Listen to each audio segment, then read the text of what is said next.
Middle Eastern governments, absolutely, they perceive China as an economic partner and also political hedge with technology provision as a key added value. They are not making an either or choice. They can enjoy McDonald's for lunch, Chinese fried rice for dinner. They don't have to really make a choice between them. China perceives the region as an area which has great development potential. Of course, China is important. It's a populous country and industrial powerhouse. So China has an enormous demand for energy. What makes the Middle East appealing to China? China sees the Middle Eastern states as crucial commercial and strategic partners. Of course, the region has oil and gas reserves. They have very important locations, but also the region occupies a distinctive central space between the global south and global north. This region is particular and unique because they are staying somewhere between these two broad concepts. And right now, the attractiveness of the region is that it has very strong development potential because it's very actively promoting globalization. It shares, the common interest with China because China is also a big promoter of globalization. So therefore, I think there is great potential for economic collaboration between the two parts. And second, another issue is China perceives the Middle Eastern countries, a lot of them as middle powers capable of exerting exceptional leverage, a critical, facet for states in an increasingly multipolar international system.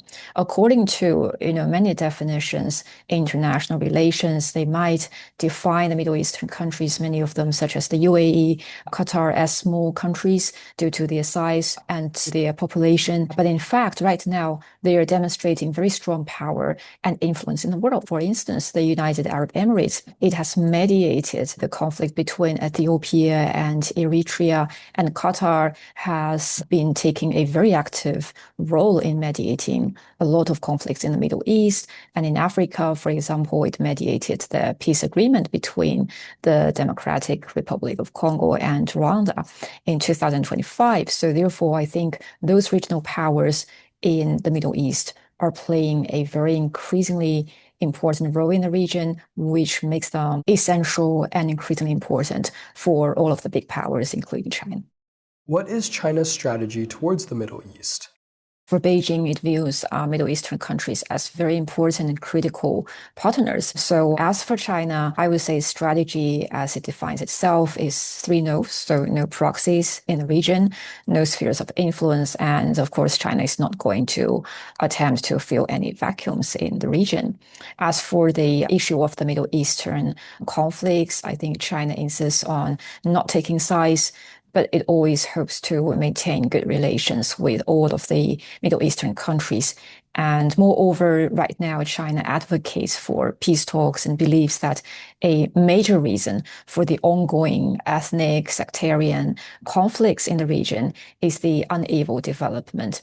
So therefore, that is why China always proposes the idea of promoting peace through development. That means China believes that if the Middle Eastern countries can prioritize their economic development and if they can increase their own economic convergence, then it may help alleviate the social problems and international disagreements in the region. How do governments in the Middle East view China? I think the Middle Eastern governments, absolutely, they perceive China as an economic partner and also political hedge with technology provision as a key added value. Because in recent years, Middle Eastern countries, they have been attempting to diversify their partnerships. Therefore, I think when dealing with major powers, they are not making an either or choice. They can enjoy McDonald's for lunch, Chinese fried rice for dinner. They don't have to really make a choice between them. Moreover, I think besides China and the United States, they are also strengthening their cooperation with the other countries because they are not only two powers in the world. So the regional powers, they are also working with European countries, South Korea, India, etc. So economically speaking, of course, China is important because so far the main source of income for the Middle Eastern countries, especially the oil producing countries, is still hydrocarbon exports. And China, is a populous country and industrial powerhouse. So China has an enormous demand for energy. And right now, China is the world's largest oil importer, and it's also the largest buyer of oil from countries like Saudi Arabia, like Iraq, like Oman. China is the largest buyer of Qatar's liquefied natural gas. Also, in recent years, we see the Middle Eastern countries, they have attempted to reduce their energy dependence. So that is why they have proposed economic diversification plans, such as Saudi Arabia's Vision 2030. Egypt has a similar strategy, as well as many other countries in the region. On the other hand, China has been promoting the Belt and Road Initiative. This creates strategic synergy between these two parts. I would say right now, cooperation between China and the Middle Eastern countries actually extends beyond energy trade, but also it encompasses in-depth interactions in the other fields, especially renewable energy, electric vehicles, digital economy, etc. And moreover, another interesting thing that worth noting is that China and the Middle Eastern countries, they invest in each other. So I would say China is a big investor for the Middle East, and it's the same thing the other way around. And right now, the sovereign wealth funds from countries such as Saudi Arabia, United Arab Emirates, and Qatar, they have invested in many industries in China, including electric vehicles and lithium-ion batteries. Therefore, I think it can be said that the economic interdependence between these two parts of the world is even deeper today. And as for technology transfer, because Chinese companies often express their willingness to do so, they can successfully win a lot of bids in the country. What areas are China strategically engaging with in the Middle East?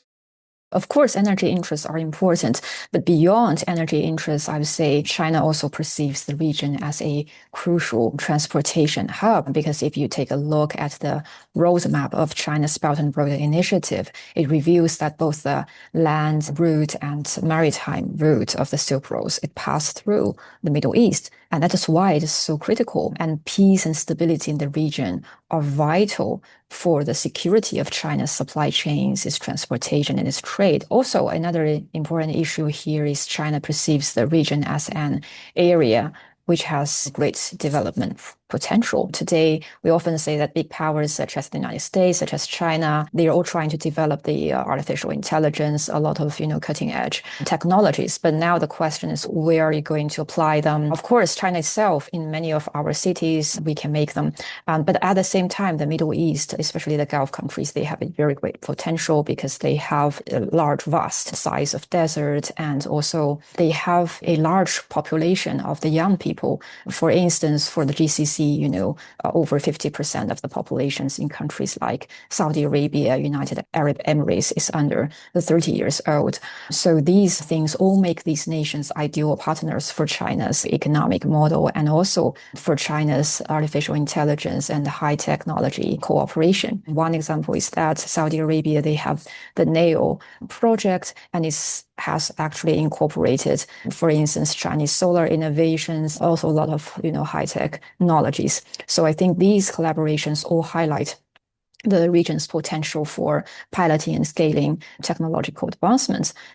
How is China working with regional partners in the Middle East? It doesn't just depend on China itself, but also depend on the regional powers themselves. It depends on how they are going to work with China. And I think different countries have different characteristics. So, for instance, as for Iraq, after the Iraqi war, of course, the priority was reconstruction. So that was the most important issue. So that was why China worked with Iraq in many of the reconstruction issues and projects. As for the United Arab Emirates, I think economically speaking, they have actually started the diversification process a long time ago. So that is why the tourism is developed, right? And China has a lot of tourists going to Dubai, Abu Dhabi every year. And also today, a lot of Chinese people, they're living in those countries doing business because the United Emirates is very interested in developing high technologies, artificial intelligence. That is why China also has a lot of cooperation with them in those fields. What is an example of China's success, and where is China facing challenges in the region? So one example, over the past decade, China has developed very strong relations with Egypt. For instance, China's Belt and Road Initiative is deeply aligned with Egypt's Vision 2030. And Egypt views China as a key economic partner and technology provider, while China sees Egypt as a Middle East and Africa hub because it stays somewhere between those different continents. And also, Egypt, due to its Suez Canal, is an important node in the Belt and Road Initiative. So far, China and Egypt have already jointly developed a lot of large-scale projects, and among them are the new administrative capital central business district, and also there is the China-Egypt-Jeddah Suez Economic and Trade Cooperation Zone. And we know that this Suez Canal economic zone has actually already attracted 185 companies with cumulative sales exceeding 5.3 billion US dollars. So the zone actually is very helpful for economic development for both countries. For China, today a lot of Chinese businessmen, I know many of them, they are no longer satisfied of just doing business within China itself, but they want to go overseas. And the Middle Eastern countries are one of their favorite and ideal destinations. So that is why many of those businesses, they come to this economic zone at the Suez Canal place. And also this zone is also helping Egyptian people to get their jobs and to develop their economies. And so far, the zone actually, it has already focusing on developing industries such as building materials, textiles, renewable energies, and they have already created more than 70,000 jobs for Egypt. And of course, there are always challenges when China is dealing with the Middle East, and usually stems from geopolitical factors. For instance, if there is war, if there is instability, then of course everybody is affected. The Middle Eastern states, sometimes they may employ hedging strategies on major powers.